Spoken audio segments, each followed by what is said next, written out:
Hello and welcome to another Game Nexus video. Today we're going to be looking at two final versions of Double Dragon released in 2003 on the Game Boy Advance as Double Dragon Advance, and in 2007 on the Xbox 360 Xbox Live Arcade as just Double Dragon, of course. The first one we're taking a look at here is Double Dragon Advance, released in 2003. This game is kind of more of a remake than a port, really, since a lot of the stuff has just been redone.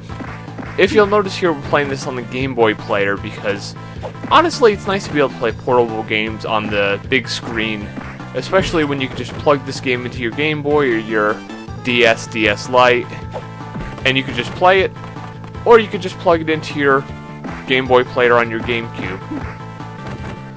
But basically what you see here is, since this is a portable console, all the sprites and everything have been upscaled a bit. Everyone's a little bit bigger than they normally would be in the classic arcade version.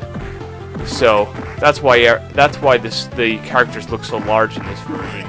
It's because you have a smaller screen and you have that bigger characters as a side effect.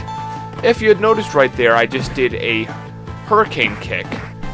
And as we all know, hurricane kicks were never in Double Dragon 1. That's why I said this is more of a remake than a port, because they actually added a few things to this version of the game that weren't originally in the arcade version, or any of the console versions for that matter. Like, they added hurricane kicks, they added certain other moves. In all, it just makes the game seem to flow a little bit better, in my opinion. Being able to do a hurricane kick, especially in some of the more crazy situations where you're surrounded by enemies, really does help. Like when you have an abobo like I have here and like two guys trying to beat me up. So it really does help a lot. If you had noticed right in the beginning there, the bad guy who was behind the one who kidnapped your girlfriend there, he actually looks exactly like that enemy in the end of level 1 in Double Dragon 2, which actually you do fight him at the end of level 2 in this game, instead of that weird, regular looking guy in the green jumpsuit like you would in just about every other version of this game. Let's take care of this abobo here. It seems like another thing they added is a few more voice samples than there were in previous versions of the games. Like, you'll hear more hi-yahs and more yahs and stuff when enemies are attacking you. Although then again, they all make that same bleh sound when they die, so it seems kind of weird where they add some in some places and take away in the other places. But still, it does work pretty well, and everything does sound and look great. The graphics are very nice for a Game Boy Advance game. And just like in the arcade version, which was nice, is that we're finally back to having every weapon being able to take it everywhere. There was a lot of console versions where, as you had seen in my earlier videos, you would have a weapon, you'd finish fighting the enemies that had that weapon, and said weapon would disappear and you would not be able to use it for any other enemies. But in this game, just like in the arcade version, you're able to take the weapons wherever you want, wherever you go. And of course, here's our barrels, like in just about every version of this game. They do work pretty well here, just as they did in other versions. And I always like that, when you knock a barrel out of one of the enemy's hands, and then it hits one of the other enemies. You just gotta love that.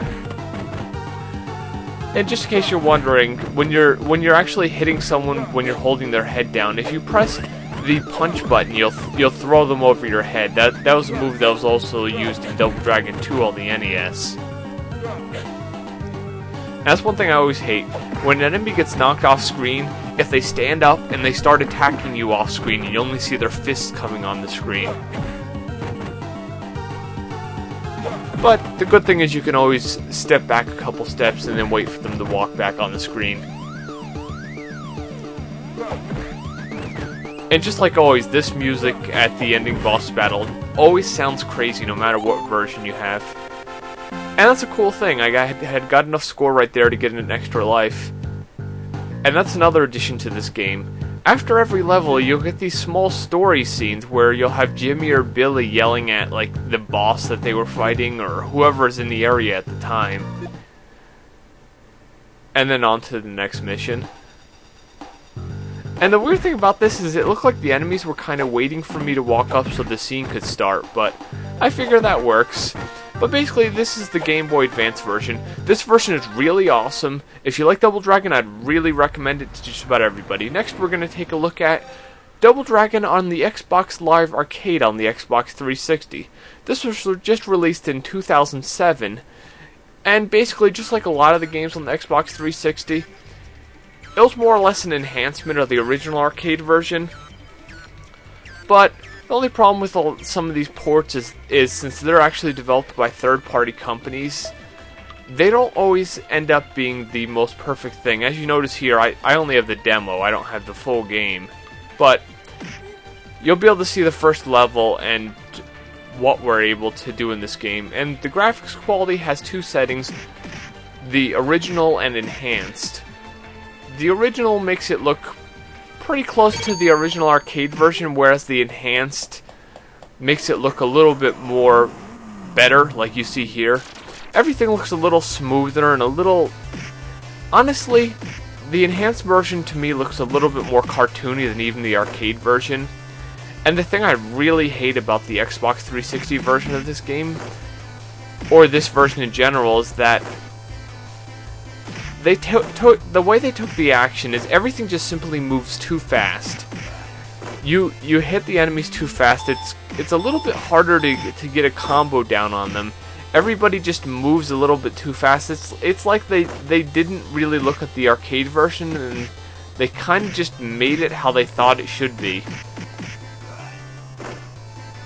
And the biggest problem comes up with this is when you have too many enemies around you and they're all punching. They're all punching you so quickly that there's no way for you to ever recover from all the hits you're taking. And the simple fact is, it's not that it simply makes the game too hard, it's that it just makes the game, the game is just at a point that you can't get up.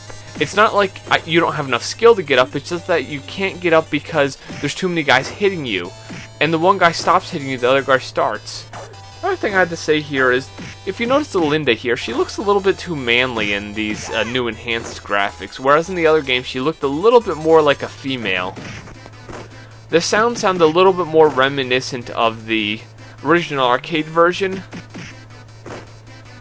but if you remember back with the Game Boy Advance version, I kind of like that version a little bit better because it had some extra sound bites and some extra sounds, and the only thing I don't like here is it might sound a bit racist, but a Bobo just simply looks too white. It's like a Bobo took some of that skin bleach stuff that Michael Jackson had, and he became so white that when you look at him, it like hurts your eyes. In most of the Double Dragon games, except for the arcade version, he actually had a little bit of a tan, and some of them you would even consider him African American. But in this version, they just made him so whitish white. It just doesn't look good in my opinion. I'm always used to a Bobo being this dark guy who comes out like from a building and just scares the shit out of you, and it's like, oh no, a Bobo's coming, he's so scary. But he just looks kind of comical in this version because his skin color just looks so unrealistic. But as I'd mentioned earlier, I just think these graphics look a bit too cartoony to be taken seriously. Whereas you get that a little bit more pixelized look with the arcade version. It looks a little bit more real. So this is the Xbox 360 version. I'd highly recommend getting the Game Boy version instead. It's the best newer version of this game. Well, this has been another Game Next video, and I'll see you later.